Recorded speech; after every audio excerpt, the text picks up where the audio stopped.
গণভোটে হ্যাঁর পক্ষে ভোট দেওয়ার আহ্বান তারেক রহমানের। রংপুরে নির্বাচনী জনসভায় জুলাই শহীদের ত্যাগকে মূল্যায়নের প্রতিশ্রুতি। জিয়ারত করলেন শহীদ আবু সাঈদের কবর। প্রতিশোধের রাজনীতি করে না জামায়াতে ইসলামী। কুমিল্লায় নির্বাচনী জনসভায় বললেন ডাক্তার শফিকুর রহমান, ভোটদানে বাধা দিলে প্রতিহত করার হুঁশিয়ারি। বেহাল বেষ্টনী পেরিয়ে রোহিঙ্গাদের অবাধে যাতায়াত, নির্বাচনে ব্যবহারের চেষ্টায় উদ্বেগ। প্রচারে অংশ নিলেই কঠোর ব্যবস্থার হুঁশিয়ারি, তৎপর আইন শৃঙ্খলা বাহিনীও। চট্টগ্রামে নিউমোরিং টার্মিনাল ইজারার সিদ্ধান্তের প্রতিবাদে ধর্মঘটে শ্রমিকরা, কাজে যোগ দেননি কেউ। বিশৃঙ্খলায় জড়ালে কঠোর ব্যবস্থার হুঁশিয়ারি কর্তৃপক্ষের। এবং জাল সনদে বিসিএস ক্যাডার 1 ডজন ব্যক্তি, দুদকের জালে 4 জনই উপসচিব ও এসপি পদে কর্মরত। শাস্তির সঙ্গে অভিযুক্তদের বেতন ভাতা ফেরত নেওয়ার তাগিদ।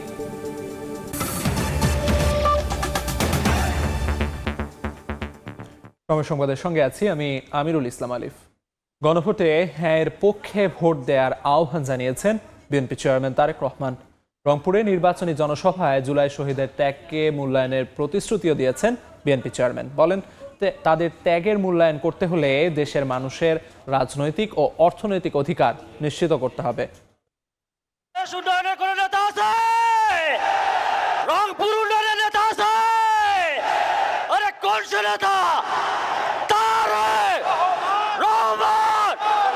স্লোগানে মুখর উত্তরের জনপদ, উচ্ছ্বাসের ঢেউ তিস্তা পারে।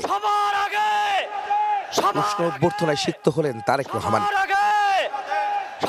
রংপুরের মাটিতে 2 দশক পর আগমন বিএনপি চেয়ারম্যানের। বাঁধভাঙা জোয়ার পুরো মাঠ জুড়ে।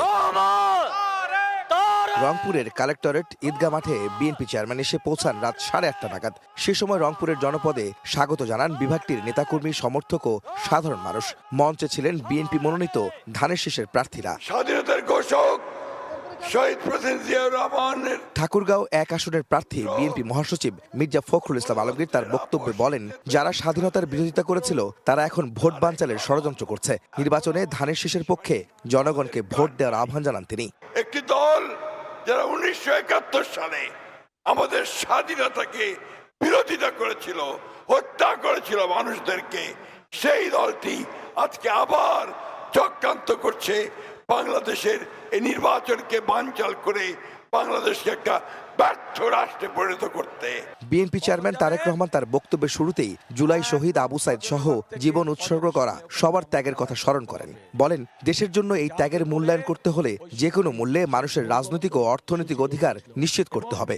আবু সাঈদ সহ যে 1400 ব্যক্তি শহীদ হয়েছে, যে 1400 ব্যক্তিকে হত্যা করা হয়েছে, এই মানুষগুলোর ত্যাগের মূল্যায়ন আমরা তখনই করতে পারবো যখন এই দেশের মানুষের রাজনৈতিক অধিকার এবং অর্থনৈতিক অধিকার প্রতিষ্ঠিত হবে।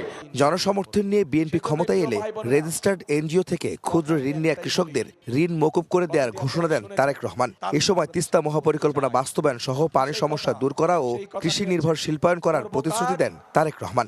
ধানের শীষ 13 তারিখে সরকার গঠনে সক্ষম হলে পরে ইনশাল্লাহ আমরা এই যে ক্ষুদ্র ঋণ যারা রেজিস্টার্ড এনজিও থেকে গ্রহণ করেছেন, আমরা সরকারের পক্ষ থেকে এই ঋণ সেই এনজিওগুলোকে পরিশোধ করে দেব। আপনাদের পরিশোধ করা লাগবে না। বিএনপি ইনশাল্লাহ সরকার গঠন করলে এই এলাকার মানুষের জন্য যে তিস্তা ব্যারেজের স্বপ্ন, সেটি পূরণের কাজে যথাসম্ভব দ্রুত হাত দিব ইনশাআল্লাহ। জুলাই সনদ ইস্যুতে বিএনপি চেয়ারম্যান বলেন, 31 দফার মাধ্যমে তাদের দল অনেক আগেই সংস্কার প্রস্তাব দিয়েছে। শহীদ আবু সাঈদ ও ওয়াসিম সহ জীবন বিলিয়ে দেয়া ত্যাগীদের সম্মানে আগামী নির্বাচনে ধানের শীষের পাশাপাশি গণভোটে হ্যাঁর পক্ষে ভোট দিতে সবার প্রতি আহ্বান জানান তারেক রহমান। যেই অধিকার ফেরানোর জন্য আবু সাঈদ নিজের জীবনকে উৎসর্গ করেছে, চট্টগ্রামে ওয়াসিম নিজের জীবনকে উৎসর্গ করেছে, এরকম হাজারো মানুষ যারা নিজের জীবনকে উৎসর্গ করেছে, তাদের জীবন উৎসর্গকে মূল্যায়ন করতে হলে আমরা যে জুলাই সনদে স্বাক্ষর করেছি, সেই জুলাই সনদকেও আমাদের সম্মান করতে হবে। এবং সেজন্যই আপনাদের সকলকে অনুরোধ করব যে ধানের শীষে যেমন সিলটা দিবেন 12 তারিখে, একই সাথে আপনাকে যে দ্বিতীয় ব্যালট পেপারটি দিবে হ্যাঁ এবং না, সেখানে হায়ের পক্ষে দয়া করে আপনারা রায় দিবেন। একটি দল বিএনপিকে নিয়ে মিথ্যাচার করছে বলে মন্তব্য করেন তারেক রহমান। একমাত্র বিএনপি দেশকে দুর্নীতির রাহুগ্রাস থেকে মুক্ত করতে পারে বলেও জানান দলটির চেয়ারম্যান। একটি দল আছে সেই দল বিএনপি সম্পর্কে মিথ্যে কথা বলে যাচ্ছে কয়েকদিন ধরে। তাদের দুজন সদস্য 2001 থেকে 6 পর্যন্ত আমাদের সাথে সরকারে ছিল। তাদের মানুষগুলা ভালো আর আমাদের মানুষগুলা খারাপ। কেউ যেন কারো ভোটের অধিকার কেড়ে নিতে না পারে সেই জন্য 12ই ফেব্রুয়ারি কেন্দ্র পাহারা দিতে নেতাকর্মী সহ সাধারণ মানুষের প্রতি আহ্বান জানান বিএনপি চেয়ারম্যান। উত্তরের জনপদ তিস্তাপাড়ের রংপুরে বিএনপি চেয়ারম্যান তারেক রহমান নানা প্রতিশ্রুতির পাশাপাশি তিস্তা মহাপরিকল্পনা বাস্তবায়নের ঘোষণা দেন তিনি। জনগণের সমর্থনে ক্ষমতায় গেলে জনকল্যাণমূলক পরিকল্পনা বাস্তবায়ন করবেন তারা। বলেন, বঞ্চিত উত্তরের জনপদ হবে আগামী দিনে বাংলাদেশের নতুন রোল মডেল। আহমেদ সালেহীন, সময় সংবাদ, রংপুর। সিরাজগঞ্জে নির্বাচনী জনসভায় অংশ নেবেন বিএনপি চেয়ারম্যান তারেক রহমান। এই মুহূর্তে জনসভাস্থল বেসিক শিল্প পার্কে আছেন সহকর্মী রিঙ্কু কুন্টু। সরাসরি যাচ্ছি তার কাছে।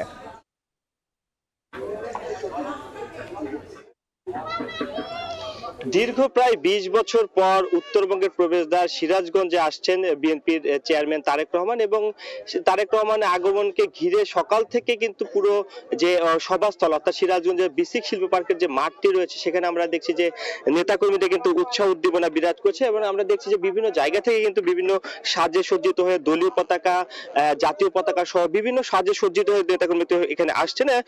দুপুর 2টার দিকে যে নির্বাচনী জনসভাটি রয়েছে সিরাজগঞ্জে, সেই জনসভা উপস্থিত হওয়ার কথা রয়েছেন।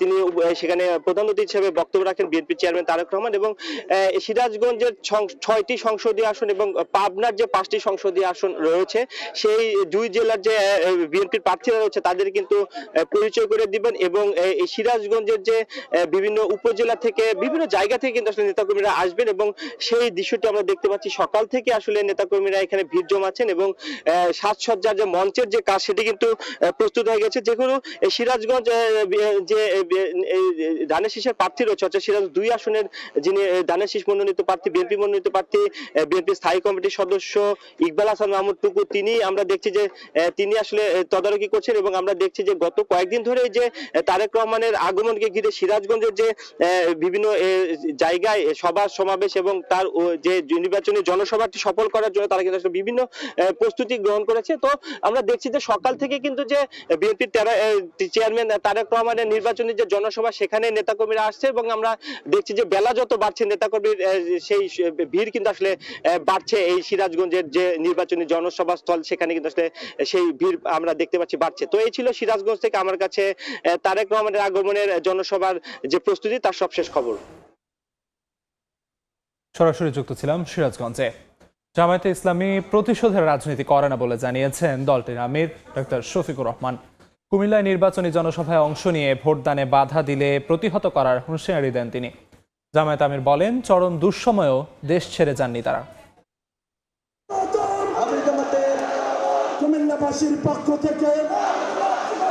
শুক্রবার রাতে কুমিল্লার লাকসামে নির্বাচনী জনসভায় অংশ নেন জামায়াত আমির ডাক্তার শফিকুর রহমান। পরে কুমিল্লার টাউন হল প্রাঙ্গণে 11 দলীয় ঐক্যের জনসভায় অংশ নিয়ে ডাক্তার শফিকুর রহমান বলেন, প্রতিশোধের রাজনীতি করে না জামায়াত। যে প্রতিশোধের রাজনীতি আমাকে কষ্ট দিয়েছে, দেশবাসীকে কষ্ট দিয়েছে, ওই প্রতিশোধের রাজনীতিকে আমরা হারাম মনে করি। যদি কেউ ভয় দেখাতে আসে, চোখে চোখ রেখে বলবেন, এটি আমার অধিকার, এটি আমার দায়িত্ব, ভোট দিতে আমি যাব, তুমি পারলে ঠেকাবা। এর আগে বিকেলে লক্ষ্মীপুর সরকারি আদর্শ সামাদ স্কুল মাঠে জনসভায় জামায়াত আমির ডাক্তার শফিকুর রহমান বলেন, যাদের কারণে এখন রাজনীতি করার সুযোগ পাচ্ছে সেই সব জুলাই যোদ্ধাদের অবহেলার পাত্র করে রেখেছে একটি দল। যাদের কারণে জেল থেকে মুক্তি, যাদের কারণে অনেকের দেশে ফিরে আসা, যাদের কারণে নির্বাচনের কথা বলা, যাদের কারণে দেশ শাসনের কেউ কেউ কারো কারো স্বপ্ন দেখা, তারা তাদেরকে অস্বীকার করছেন। লজ্জা আছে। নোয়াখালী জেলা স্কুল মাঠে স্লোগানে জামায়াত আমিরকে অভ্যর্থনা জানান নোয়াখালীবাসী। নোয়াখালীকে বিভাগ করা সহ যৌক্তিক দাবি পূরণের আশ্বাস দেন ডাক্তার শফিকুর রহমান। নোয়াখালী বিভাগ চাই। মাশাআল্লাহ, ভেরি ওয়ার্ম রেসপন্স। কথা দিচ্ছি আপনাদের সাথে বেইনসাফি করা হবে না ইনশাআল্লাহ। ইনসাফের মানদণ্ডে দাঁড়িয়ে অবশ্যই আপনাদের দাবিগুলো পর্যায়ক্রমে ইনশাআল্লাহ আমরা বাস্তবায়ন করব। নারে তাকবীর,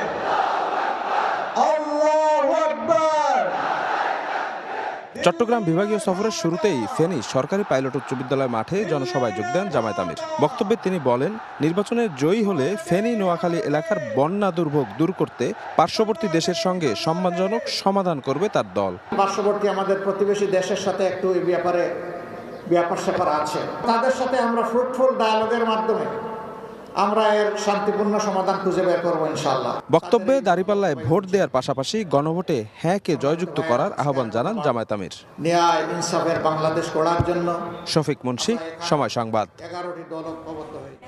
কুমিল্লার 14 গ্রামে নির্বাচনী জনসভায় অংশ নেবেন জামায়াত আমির ডাক্তার শফিকুর রহমান। এই মুহূর্তে সভাস্থল 14 গ্রাম হাই স্কুল মাঠে আছেন সহকর্মী শফিক মুন্সি। সরাসরি যাচ্ছি তার কাছে। কুমিল্লা 14 গ্রাম সরকারি পাইলট উচ্চ বিদ্যালয় মাঠে 11 দলীয় নির্বাচনী ঐক্যের যে আজকের জনসভা, সেই জনসভায় কিছুক্ষণ পরেই আসবেন বাংলাদেশ জামাত ইসলামের আমির ডাক্তার শফিকুর রহমান এবং তিনি এই জনসভার প্রধান অতিথি। আমরা দেখছি যে মঞ্চে ইতোমধ্যে উপবিষ্ট হয়েছেন বাংলাদেশ জামাত ইসলামের নায়েবে আমির সৈয়দ আব্দুল্লাহ মোহাম্মদ তাহের, সহকারী সেক্রেটারি জেনারেল এবং নির্বাচন পরিচালনা কমিটির প্রধান এটিএম মাসুম, আরেক সহকারী সেক্রেটারি জেনারেল মাওলানা আব্দুল হালিম সহ অন্যান্য নেতৃবৃন্দ। এবং আমরা আরও যে বিষয়টি দেখছি যে আজকের এই জনসভাকে ঘিরে ইতোমধ্যে কিন্তু পুরো জনসভা স্থল লোকারণ্য হয়ে গেছে। এই 14 গ্রাম উপজেলা সহ আশেপাশের বিভিন্ন এলাকার মানুষ, বিশেষ করে কুমিল্লা 11 এই সংসদীয় আসনের নানা বয়সী মানুষ, তারা কিন্তু এই আজকের যে জনসভা, সেই জনসভায় অংশ নেওয়ার জন্য ইতোমধ্যে এই জনসভা মাঠে চলে এসেছেন। এবং আমরা যে বিষয়টি জানি যে আর কিছুক্ষণ পর ধীরে ধীরে জামাত ইসলামের কেন্দ্রীয় যে নেতৃবৃন্দ আজকে মঞ্চে উপবিষ্ট হয়েছেন তারা কথা বলবেন। মূলত আজকে চট্টগ্রাম বিভাগীয় যে সফর বাংলাদেশ জামাত ইসলামের আমির ডাক্তার শফিকুর রহমানের, সেটির দ্বিতীয় দিন এবং এই দ্বিতীয় দিনে কুমিল্লার বিভিন্ন জায়গায় কিন্তু তিনি জনসভা এবং পথসভায় অংশ নেবেন। এবং এই সব জনসভা এবং পথসভা থেকে আমরা যে বিষয়টি জেনেছি যে গতকাল অর্থাৎ চট্টগ্রাম বিভাগীয় সফরের প্রথম দিনে তিনি যেভাবে এই অঞ্চলের মানুষদের জন্য আলাদা কিছু পরিকল্পনার কথা জানিয়েছিল, যেগুলো বাস্তবায়ন করা হবে নির্বাচনে জিতলে, সেই বিষয়গুলোর পুনরাবৃত্তি করবে এবং বিশেষ কিছু প্রতিশ্রুতি দেবেন। তো এই ছিল আমার কাছে কুমিল্লার 14 গ্রাম থেকে 11 দলীয় ঐক্যের যে নির্বাচনী জনসভা, সেই ব্যাপারে সর্বশেষ খবর। কুমিল্লার 14 গ্রাম থেকে সবশেষ খবরাখবর জানাচ্ছিলেন সহকর্মী শফিক মুন্সি। সময় সংবাদে আরও থাকছে। দখল দূষণে প্রমত্তা তিতাস এখন মৃতপ্রায়। নাব্য সংকটে শুষ্ক মৌসুমে চলে না নৌযান। ব্রাহ্মণবাড়িয়ায় নদী কেন্দ্রিক ব্যবসা বাণিজ্যের চাকা স্থবির, দ্রুত খননের দাবি।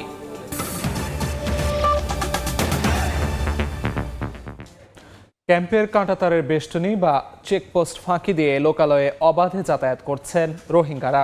এতে আসন্ন নির্বাচনের নিরাপত্তা নিয়ে নতুন করে শঙ্কা তৈরি হয়েছে।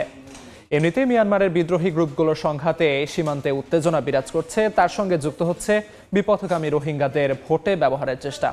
এ অবস্থায় নিরাপত্তা নিশ্চিতে রোহিঙ্গাদের ক্যাম্পের বাইরে আসা ঠেকানোর দাবি তুলেছেন স্থানীয়রা।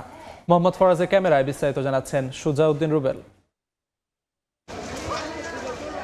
কক্সবাজারের উখিয়ার রোহিঙ্গা ক্যাম্প আশ্রিত রোহিঙ্গাদের নিরাপত্তার জন্য দেওয়া হয়েছিল কাঁটাতারের বেষ্টনী, কিন্তু এসব বেষ্টনীর বেহাল অবস্থা। অনেক স্থানে কাঁটাতারের চিহ্নও নেই, যার কারণে রোহিঙ্গারা অবাধে লোকালয়ে যাতায়াত করছে। আর ক্যাম্পে যেসব সিসি ক্যামেরা লাগানো হয়েছিল সেগুলোরও কোনো অস্তিত্বই নেই বললেই চলে। আগামী 12 ফেব্রুয়ারি ত্রয়োদশ জাতীয় সংসদ নির্বাচন।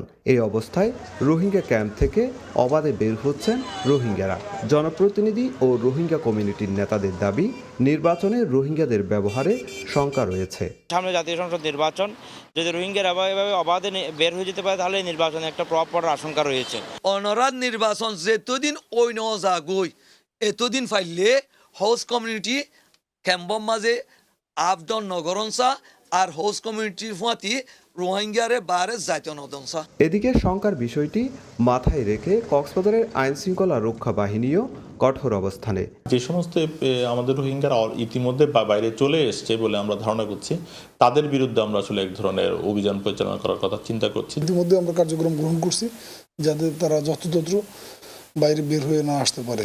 আর কোনো রোহিঙ্গা ক্যাম্প ছেড়ে বাইরে গিয়ে নির্বাচনী প্রচারণায় অংশ নিলে তাদের বিরুদ্ধে কঠোর আইনি ব্যবস্থা নেওয়া হবে বলে জানিয়েছে শরণার্থী ত্রাণ ও প্রত্যাবাসন কমিশন। কোন রোহিঙ্গা যদি কোনো রকম কোনো নির্বাচনী প্রচারণা, মিছিল, মিটিং কোনো কিছুতে যদি অংশগ্রহণ করে আইনগতভাবে তাদের বিরুদ্ধে কঠোর ব্যবস্থা নেব।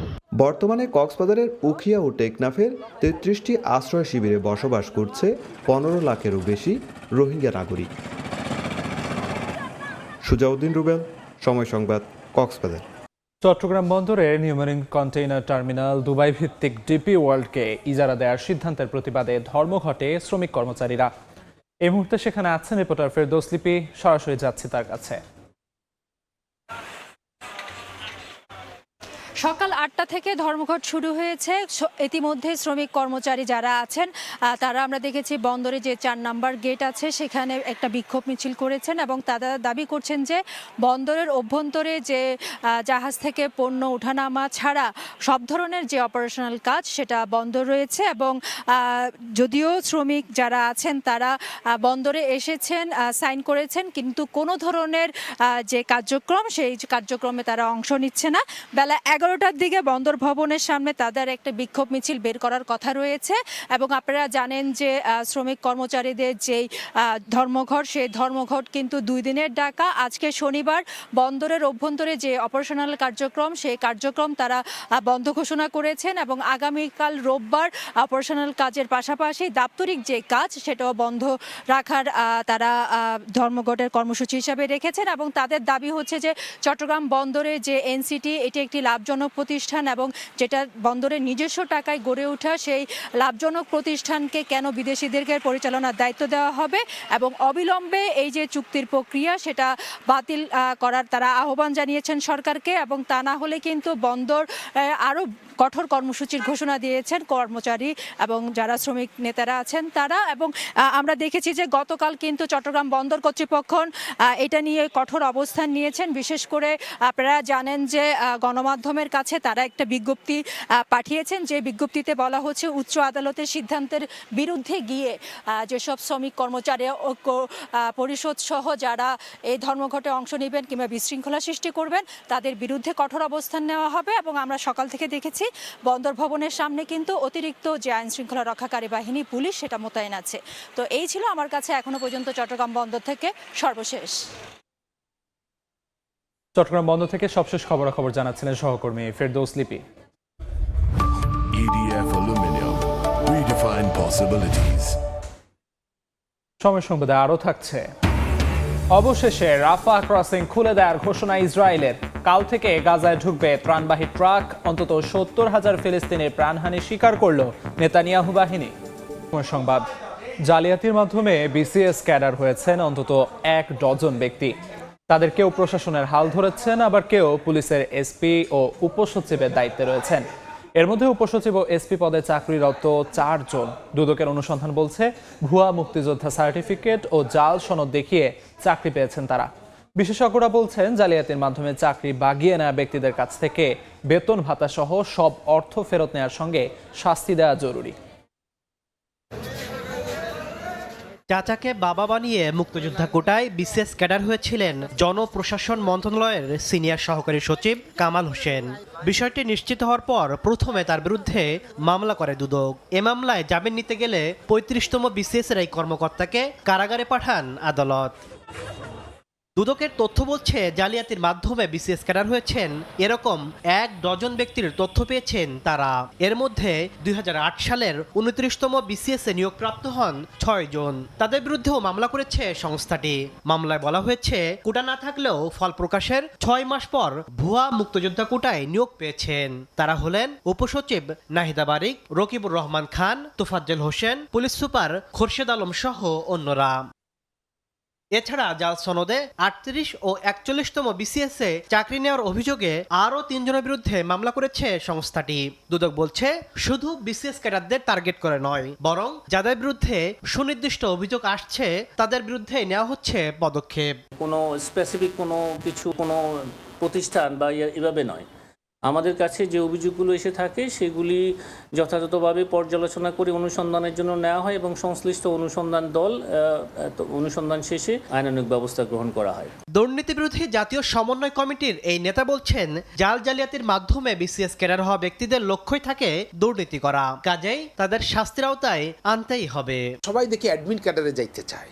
কেন যাইতে চায়? কারণ তার যে শান শওকত, এইটার জন্য আমি 10 লাখ 20 লাখ 30 লাখ ঘুষ দিয়ে খরচ করে আবিদ আলী কোটা যদি আমি হইতে পারি একবার, তো এই টাকা তো পরিশোধ করা আমার জন্য কোনো বিষয় না। তাহলে ওখানে যাবে কেন? সে তো ওই স্বপ্নটা দেখে কোন কোন খাতে কিভাবে টাকাটা আয় করে পরে পরিশোধ করবো। তদন্তে প্রমাণিত হবে সে দুর্নীতি করে, তাহলে যেই বেতন ভাতা এই পর্যন্ত নিচ্ছে সেই বেতন ভাতা ফেরত দেওয়ার জন্য নির্দেশ দিতে হবে। সেই সাথে যে অপরাধটা করছে তার জন্য তার শাস্তি হবে। এছাড়া পিএসসির সাবেক ড্রাইভার আবেদ আলীর সহায়তায় চাকরি নেওয়ার অভিযোগে অতিরিক্ত পুলিশ সুপার জাকারিয়া রহমান জিকুকে সম্প্রতি দেশ থেকে নিষেধাজ্ঞা দিয়েছেন দুর্নীতি দমন কমিশন। তাসলিম তৌহিদ, সময় সংবাদ, ঢাকা। দেখছেন সময় সংবাদ। আন্তর্জাতিক প্রসঙ্গ। গাজায় ত্রাণ প্রবেশে রাফা ক্রসিং খুলে দেওয়ার ঘোষণা দিয়েছে ইসরায়েল। কাল থেকে আবারও উপত্যকাটিতে ঢুকতে পারবে সহায়তাবাহী ট্রাক। যুদ্ধবিরতির প্রথম ধাপের জন্য এই সিদ্ধান্তের বাস্তবায়ন অত্যন্ত গুরুত্বপূর্ণ বলে মন্তব্য সংশ্লিষ্টদের। এদিকে যুদ্ধবিরতির মধ্যেই গাজায় ইসরায়েলি বিমান হামলায় অন্তত 5 জন নিহত হয়েছেন। চলমান যুদ্ধে এ পর্যন্ত অন্তত 70,000 ফিলিস্তিনি নিহত হয়েছেন বলে স্বীকার করেছে নেতানিয়াহু বাহিনী। এক প্রতিবেদনে এমনটা জানিয়েছে এক ইসরায়েলি গণমাধ্যম। সময় সংবাদ, খেলার খবর। বিসিবি সভাপতি আমিনুল ইসলামের বিরুদ্ধে ওঠা ফিক্সিংয়ের গুঞ্জন পুরোপুরি মিথ্যা। তার বিরুদ্ধে কোনো ধরনের তদন্তও হচ্ছে না, সংবাদ বিজ্ঞপ্তি দিয়ে বিষয়টি জানিয়েছে বাংলাদেশ ক্রিকেট বোর্ড। সামাজিক যোগাযোগ মাধ্যমে ছড়িয়ে পড়া এ ধরনের বিভ্রান্তিকর ও মিথ্যা খবর নজরে এনে জড়িত ব্যক্তিদের বিরুদ্ধে মিরপুর থানায় একটি সাধারণ ডায়েরিও করেছে বিসিবি। কথাই বলে গুজব নাকি দৌড়ায় বাতাসেরও আগে, ঠিক তেমন কিছু এবার বাংলাদেশ ক্রিকেট বোর্ড সভাপতি আমিনুল ইসলাম বুলবুলকে ঘিরে। সদ্য সমাপ্ত বিপিএলে ফিক্সিং কাণ্ডে জড়িয়ে দেয়া হয়েছে তার নাম। এমনকি বিসিবি সভাপতিকে নিয়ে নাকি তদন্তও শুরু করেছেন অ্যালেক্স মার্শাল। সামাজিক মাধ্যমে ভাইরাল হয়ে যাওয়া এই খবর নজরে আসার পর বেশ গুরুত্বের সঙ্গে নেয় ক্রিকেট বোর্ড। সংবাদ বিজ্ঞপ্তি দিয়ে বিসিবি জানিয়েছে তার তাৎক্ষণিক প্রতিক্রিয়া। একই সঙ্গে অবস্থান স্পষ্ট করেছেন বিসিবির দুর্নীতি বিভাগের পরামর্শক অ্যালেক্স মার্শাল। বোর্ড স্পষ্টভাবে জানাচ্ছে এসব দাবি সম্পূর্ণ ভিত্তিহীন, মিথ্যা ও মন গড়া। অ্যালেক্স মার্শাল এই অভিযোগ অস্বীকার করেছেন এবং লিখিতভাবে নিশ্চিত করেছেন যে এই ধরনের কোনো তদন্তের অস্তিত্বই নেই। মার্শাল বলেন, বিসিবির সভাপতি আমার দ্বারা তদন্তাধীন এই দাবি সম্পূর্ণ অসত্য ও বানোয়াট। শুধু সংবাদ বিজ্ঞপ্তি দিয়েই দায়িত্ব শেষ করেনি ক্রিকেট বোর্ড। এমন অনৈতিক কাজের সঙ্গে সম্পৃক্তদের বিরুদ্ধে নিয়েছে কঠোর অবস্থান। মিরপুর থানায় দায়ের করা হয়েছে একটি সাধারণ ডায়েরি। এ ধরনের তথ্য ছড়ানো বিসিবির জন্য গুরুতর উদ্বেগের বিষয়। এসব কর্মকাণ্ডের মাধ্যমে বিসিবির সভাপতির সুনাম ক্ষুণ্ণ করা এবং বোর্ড ও বাংলাদেশ ক্রিকেট প্রশ্নবিদ্ধ করার উদ্দেশ্য স্পষ্টভাবে প্রতীয়মান হয়। তবে বিসিবির সভাপতি আমিনুল ইসলাম বুলবুলকে নিয়ে গুজব তৈরি হলেও এবারও ফিক্সিং বিতর্কের বাইরে নেই বিপিএল, জানিয়ে গভীরভাবে কাজ করছে ক্রিকেট বোর্ড। এস.এম. ইকবাল, সময় সংবাদ। এ পর্যায়ে শীর্ষ সংবাদগুলো জানিয়ে দিচ্ছি আরেকবার।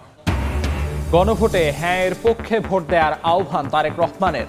রংপুরে নির্বাচনী জনসভায় জুলাই শহীদের ত্যাগকে মূল্যায়নের প্রতিশ্রুতি। জিয়ারত করলেন শহীদ আবু সাইদের কবর। প্রতিশোধের রাজনীতি করে না জামায়াতে ইসলামী। কুমিল্লায় নির্বাচনী জনসভায় বললেন ডাক্তার শফিকুর রহমান, ভোটদানে বাধা দিলে প্রতিহত করার হুঁশিয়ারি। এবং বেহাল বেষ্টনী পেরিয়ে রোহিঙ্গাদের অবাধ যাতায়াত, নির্বাচনে ব্যবহারের চেষ্টায় উদ্বেগ, প্রচারে অংশ নিলেই কঠোর ব্যবস্থার হুঁশিয়ারি। তৎপর আইন শৃঙ্খলা বাহিনীও।